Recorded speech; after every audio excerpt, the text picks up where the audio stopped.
So here you can see a diagram of the entities that we're going to be dealing with. The main entity is going to be antelope, and you can see here its properties like name, color, type, location, age, weight, gender.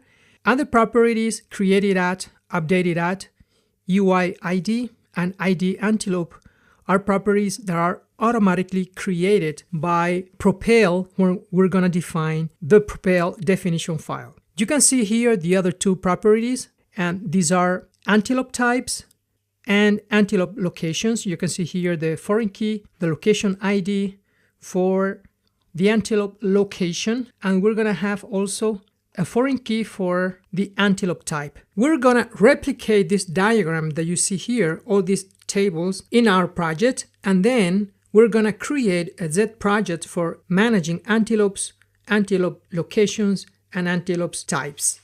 And then we're going to be able also to create a Glue API in order to expose this data as a REST API for antelopes, for locations, for types, and also we're going to see how we can also manage the relations between antelopes and locations and between antelopes and antelope types.